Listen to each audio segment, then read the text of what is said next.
Bom, vamos lá, né? Após um vexame que aconteceu ontem no Couto Pereira, eu tô aqui novamente às 7 horas da manhã para falar de Vasco da Gama com vocês. E desde o final da partida, eu tô analisando, tô remoendo mais um jogo horroroso, como foi contra o Bahia em São Januário, novamente foi ontem contra o Coritiba.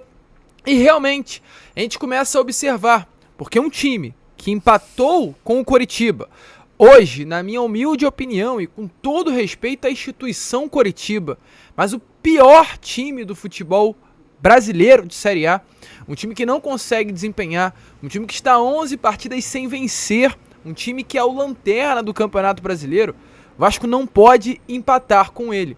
E além do mais, o Vasco empatou com o Bahia em São Januário. Ou seja, um time como o Vasco empata com Bahia e Coritiba, não há outra coisa que o torcedor vascaíno pensar de que esse time irá de fato, querendo ou não querendo o torcedor, até o final do ano lutar para chegar aos 45 pontos. Não há outra coisa que nesse momento passe pela minha cabeça de que o Vasco irá lutar novamente, mais um ano, 2023, para não cair à segunda divisão do Campeonato Brasileiro. Essa é a realidade hoje do torcedor. E infelizmente, após mais um desempenho horroroso, medíocre, vergonhoso da equipe vascaína, eu tenho que vir aqui e trazer a vocês a justificativa do Maurício Barbieri. E já adianto, Barbieri, assim fica muito difícil de te defender. Eu acho que você não é o grande problema do Vasco. Eu acho que você não é aí o pilar para mais um desempenho ruim. Mas, após a partida, após uma atuação ruim, você colocar a culpa na sequência pesada, pelo Vasco ter enfrentado Palmeiras, Atlético Mineiro e Fluminense, a sequência do Vasco no Campeonato Brasileiro é a culpada por mais um desempenho ruim? Pelo amor de Deus, né, Maurício Barbieri? Pelo amor de Deus. O que eu peço é respeito ao torcedor vascaíno, que já está cansado de sofrer. Mas a gente vai falar sobre isso. A gente vai falar aí sobre essas palavras do Maurício Barbieri colocando a culpa na sequência pesada do Vasco nas 5 primeiras rodadas de Campeonato Brasileiro. Além disso, vamos falar também sobre Andrei Santos, porque o menino London, o boy Chelsea, o homem da Inglaterra, teve mais também um desempenho horroroso. Assim como o Vasco não foi bem ontem, o Andrei foi tão mal que chegou até a sair no intervalo de jogo. Além dessas, muitas outras coisas, torcedor, a gente vai falar aqui nesse Acorda Vascão. Porém, é claro, antes, não sei nem se eu tenho cara pra chegar e pedir isso a vocês, porém a gente quer muito chegar aí aos 92 mil inscritos. Então eu conto com você. Se inscreva. Se inscreva pra você me dar força pra criticar. Se inscreva para você me dar voz, porque a sua inscrição vai me dar mais voz para falar sobre esses problemas que vem acontecendo dentro do Vasco, para realmente mostrar que não tá bom, a situação tá ruim. Então eu preciso de você, vem junto comigo nessa, vamos junto, porque tá difícil e a gente aqui do canal do Gigante Vasco não vai aceitar o que vem acontecendo dentro do Vasco. O Vasco precisa de mudança, e se o Vasco se tornou SAF, é para mudar. E o que vem acontecendo em mais um Campeonato Brasileiro é exatamente o que aconteceu em 2021, é exatamente o que aconteceu em 2020, trazer o torcedor vascaíno ao sofrimento. Mais um ano, mais uma primeira divisão, que o torcedor vascaíno não tem paz. Tá difícil, então se inscreva, larga o dedo aqui também, ó, no like, no joinha, no gostei, para ajudar na divulgação do nosso conteúdo, tranquilo? Vamos dar esse vídeo para todo mundo, vamos junto aí para fazer com que o YouTube divulgue o nosso canal. Então, larga o dedo no like. Mas vambora, rapaziada. Sem muita enrolação, né? Falar de Vasco da Gama.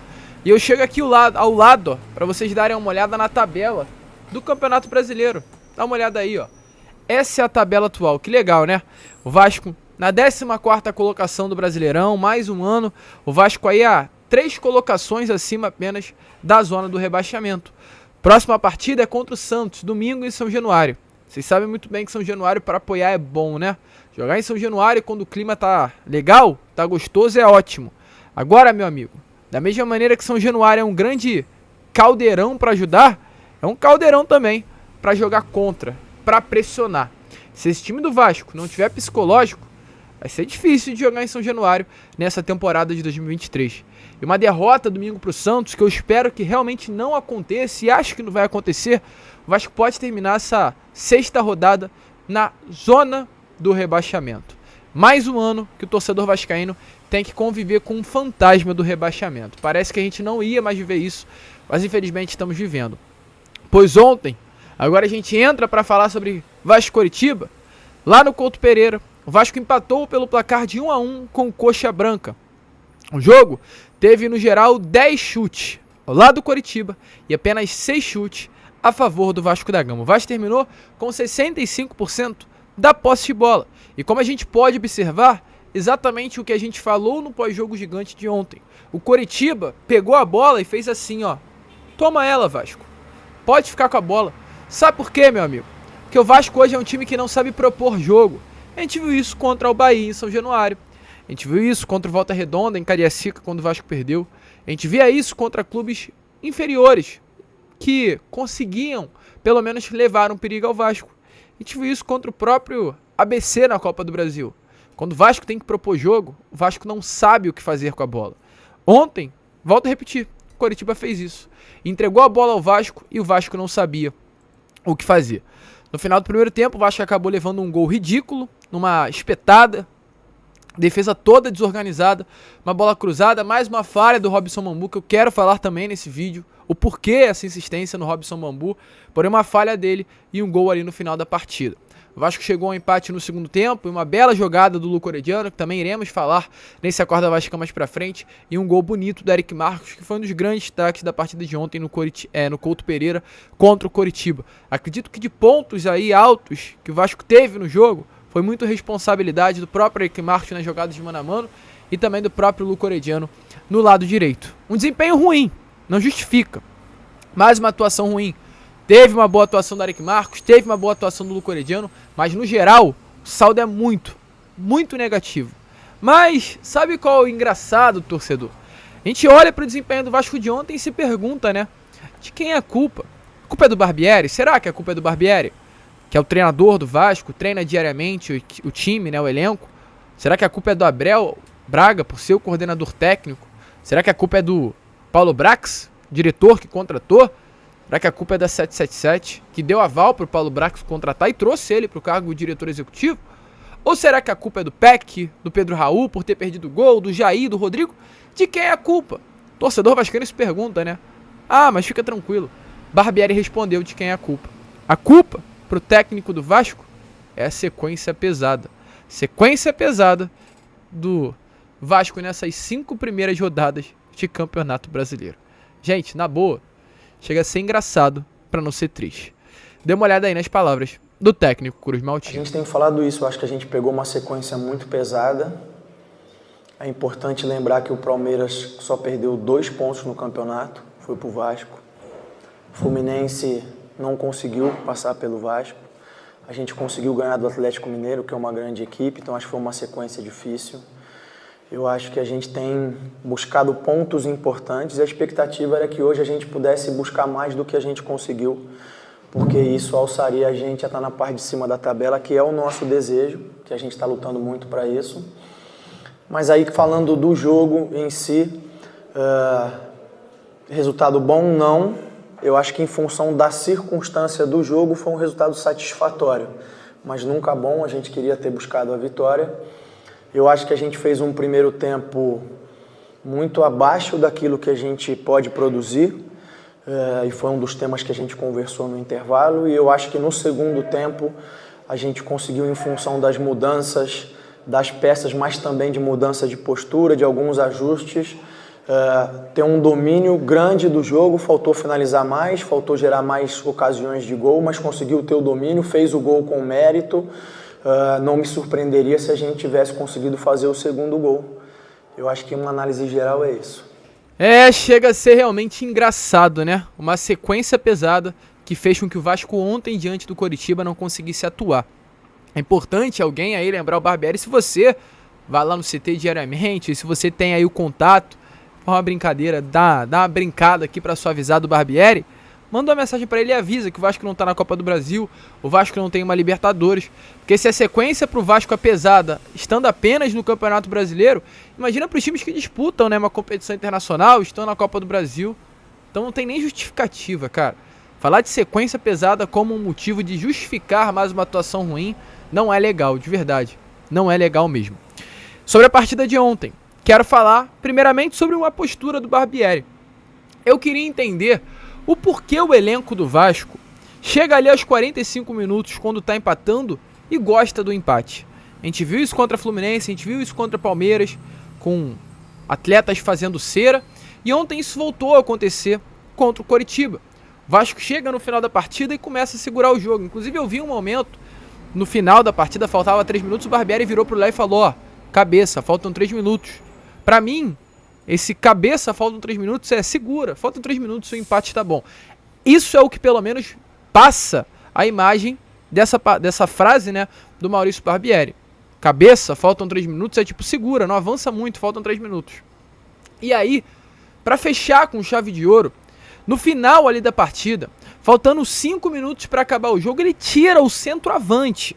Ou seja, o jogador que numa bola faltando 1 minuto de jogo, numa bola na área, num cruzamento, num escanteio que teve, poderia subir e marcar o gol, o Barbieri tira e coloca um volante. Que postura! É o que eu falo. O problema não é jogar defensivo, o problema não é jogar reativo, o problema não é jogar no contra-ataque. O Corinthians do Carille foi campeão jogando no contra-ataque do Brasileiro em 2015. O problema não é esse, meu amigo. O problema é ser medroso. E ontem, essa atitude de tirar o centroavante, faltando 3 minutos para acabar a partida, tendo bolas aéreas, o Vasco no comando da posse colocar um volante, mostra que infelizmente temos um técnico medroso. E eu não vou tirar a culpa do Pedro Raul também, porque não jogou a bola. Ontem perdeu um gol ridículo, não pode perder o gol que o Pedro Raul perdeu. Eu, com todo respeito, não jogo muita bola não, mas eu faria aquele gol. Mano a mano, cara a cara, chapa no canto, gente. Chapa a bola no canto, aquela rosca. Ele é destro, tava do lado direito, perfeito, ajeita o corpo e chapa. Ele levou pra esquerda pra chutar. Então, mais uma atuação também ruim do Pedro Raul, e a incoerência do Barbieri ao tirar ele no final do jogo. Mas não para por aí. Outra situação que pelo menos pra mim me coloca com uma pulguinha atrás da orelha. Robson Bambu. Ontem, ele não foi novamente muito mal, não. Como também não foi contra a Fluminense, como também não foi contra a Palmeiras. Porém, o que eu quero falar é que se você, aí, torcedor, tem como pontuar as atuações do Robson Bambu de 0 a 10, vamos lá, pensa agora. Você daria qual nota ao Robson Bambu nas suas atuações? Eu duvido que você fale 10. Duvido que você fale 9, 8. No máximo, o Robson Bambu ganha aí um 7. Nem pra mim 7 é. Mas você pode ter pensado. Eu pro Robson dou 6. E aí a pergunta que eu faço é: hoje a gente tem o Robson com nota 6 no sistema defensivo. O Capasso, que valeu 8 milhões de reais, não é mais que nota 6? Será que o Vasco realmente teve um planejamento tão ruim de pagar 8 milhões por um zagueiro que não é melhor que um zagueiro titular hoje, que é o Robson, nota 6? Fica esse questionamento. Porque se não é, meu amigo, se o Manuel Capasso é pior do que o Robson Bambu, tem que realmente acionar aí a devolução do atleta. Mas uma atuação muito ruim, gente. Mais um gol, mas uma atuação ruim não, né? Uma atuação muito inconstante. Porque ele tem momentos bons no jogo, um jogador com sistema de uma saída de bola de qualidade, mas o gol foi em cima dele. Numa falha defensiva do Robson, que não antecipou, o jogador do Coritiba conseguiu dar um toque e marcar o gol. Então se o Capasso não é melhor que um nota 6, é difícil. Outra atuação ruim, Andrei Santos. Onde está a cabeça dele? Lembra que eu perguntei isso a vocês em algum vídeo? Onde está a cabeça do Andrei Santos? Fez festinha na semana passada, quarta-feira. Tinha clássico sábado. O Andrei marcou uma festa de 19 anos numa quarta-feira. Chama o elenco do Vasco, brinca, zoa. Eu vi muitas pessoas me criticando e em nenhum momento eu reclamei dele comemorar. Ele tem direito de comemorar. O que eu acho que ele não tem direito é de pegar essa comemoração, gravar ela toda e colocar nas redes sociais numa naturalidade tremenda. Eu não acho isso legal. E no domingo, ele casa, após o jogo contra o Fluminense. Então, Lucas, você quer dizer que acha errado o Andrei casar? Não, não acho errado. Mas eu não consigo entender como ele, num sábado, tendo um clássico, tem um casamento já marcado para o domingo. Será que ele tá com a cabeça aqui ou será que ele tá com a cabeça já no Chelsea? Tenho certeza que ele já tá com a cabeça lá. O Andrei hoje, sexta-feira, se apresenta à seleção brasileira. Não joga contra Flamengo, não joga domingo contra Santos, não joga contra São Paulo. Se chegar até a final da seleção do Mundial, não joga nem contra o Internacional. O cara, muitas rodadas de fora, voltaria para atuar apenas contra Cuiabá e Goiás. Falei no meu pós-jogo de ontem. Olha só, Paulo Brax podia chegar e falar: Andrei, nem volta, irmão. Chega pro Rio, pega suas malas e vai se apresentar no Chelsea no dia 1º de julho. Atuações horrorosas. O Andrei é muito diferente do Andrei que nós vimos na Série B do ano passado. Então, tá com a cabeça longe? Vai embora. Não à toa, foi substituído. Eu acharia vergonhoso pro Andrei, um atleta como ele, 40 milhões de reais, jogador do Chelsea, que ele é um atleta do Chelsea, capitão da seleção brasileira, ser substituído no intervalo de um Vasco e Coritiba, por uma atuação pífia que ele teve ontem. Ridículo também a atuação dele. E aí, vamos entrar nos pontos positivos, não vou me prolongar muito, porque eu quero deixar para falar isso no Fala Gigante. Dar uma relaxada e falar sobre coisas boas nesse vídeo que colocaremos na parte da tarde de hoje. Quero falar aqui sobre Eric Marcos e Luco Orediano. E mais uma incoerência do Maurício Barbieri. Sabe por que mais uma incoerência do Maurício Barbieri? Porque na partida contra o Fluminense, o Eric Marcos nem relacionado foi. Nem relacionado foi. E hoje entrou em campo. O Egnaldo, que jogou contra o Fluminense, não foi relacionado para o jogo de hoje. Não viajou para Coritiba. Então é muito incompreensível isso para mim. E o Eric Marcos falou que antes de entrar o Barbieri chegou perto dele e falou assim, ó, cai pra dentro, o seu mano a mano. Ele disse assim, o professor pediu para dar muita intensidade, para ir para 1 contra 1, que é meu ponto forte. Ou seja, o Barbieri vê qualidade no Eric Marcos, vê 1 contra 1 bom, mas não relacionou ele para uma partida contra o Fluminense, que é um time que se joga. Fluminense, gente, no sábado, no segundo tempo, se jogou contra o Vasco. O buraco ficou no sistema defensivo contra o Fluminense. Imagina se temos um Eric Marcos na reserva, para ser esse do 1 contra 1 que o Barbieri inclusive elogiou o atleta. Que ontem, mostrou que tem essa qualidade. Mostrou que é um jogador bom, quebra linhas. Por que ele não foi relacionado na última partida e ontem ele foi relacionado? Incoerências. Incoerências com o Luco Orediano. Pelo amor de Deus, cara. Pelo amor de Deus. Eu não sou técnico, eu não tenho um currículo pra isso. Barbieri, ó, sabe muito mais de bola que eu. Muito mais. Muito, muito, muito. Tem apenas 23 anos, o Barbieri tem 41. São quase 20 anos de diferença. Mas todo torcedor vascaíno vê que o Luco Orediano joga bola. Contra o Fluminense ele não entrou, segundo o Barbieri, por questões físicas. Porque era um jogo que não tinha a intensidade... Era uma intensidade maior que o Luco Orediano poderia entregar. Isso que ele quis dizer. Ontem o Vasco fez o gol com o Eric Marcos por uma jogada do Luco Orediano. Saiu da ponta, quebrou linhas, deu um passe lindo pro Galarza que cruzou e fez o gol. Então, incoerências. O Eric Marcos e o Luco Orediano são jovens, irão ter irregularidade, serão inconstantes, mas são jovens que jogam bola. A gente, quando olha para um atleta, sabe quando ele joga e quando ele não joga. E tanto o Eric Marcos quanto o Luco Orediano são dos jogadores que jogam bola, gente. E quem joga bola não pode ficar de fora. Ah, é novo, tem o físico abaixo do esperado para um campeonato brasileiro. Irmão, bota pra jogar. Qualidade tem.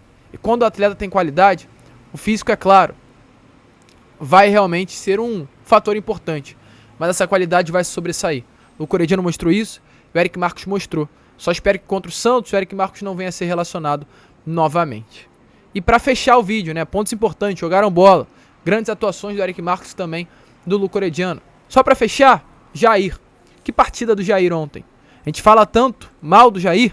Ontem jogou bola, principalmente quando o Rodrigo saiu na virada de jogo no intervalo e ele acabou atuando como primeiro volante, dando mais liberdade para o Galarza, dando mais liberdade para o setor ofensivo, saindo com a jogada de bola, com a saída de bola. Bom jogador. 90 minutos foi 97% de acerto no passe, gente.